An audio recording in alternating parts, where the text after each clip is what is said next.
बघा असं आहे की उद्धव साहेबांना मी त्यांना नागपुरात त्यांचं स्वागत करतो. कारण ते नागपूरमध्ये विधिमंडळ अटेंड करण्याकरता नाही तर सहली करता आलेले आहे. कारण ज्यावेळेस ते मुख्यमंत्री होते त्या 2.5 वर्षात त्यांनी नागपूरमध्ये एकही अधिवेशन घेतलं नाही आणि आज ते नियमाची गोष्ट करतात आहे. आणि नियमच्या बाहेर म्हणजे असा नियम आहे की विरोधी पक्षनेता करत असताना किमान 10% त्या पक्षाचे आमदार निवडून आले पाहिजे. म्हणजे किमान 29 आमदार निवडून आले पाहिजे तर मगच विरोधी पक्षनेता कोणत्या पक्षाचा होऊ शकला असता.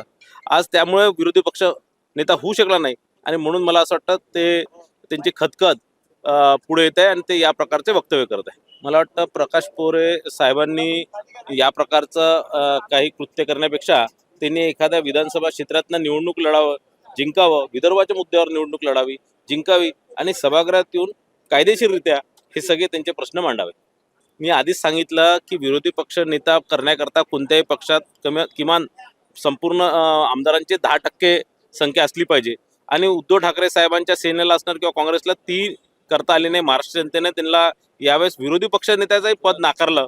कारण ज्या प्रकारे ते 2.5 वर्ष त्यांच्या सरकारमध्ये वागले त्या प्रकारे जनतेने एक या प्रकारचा एक बदलाच त्यांच्यासोबत घेतलेला आहे. आणि दुसरं, किती उपमुख्यमंत्री ठेवायचं हा अधिकार संपूर्ण मुख्यमंत्र्यांचा असतो आणि त्यांनी आपल्या अधिकारात 2 ठेवा की 3 ठेवा ते त्यांचा निर्णय असतो.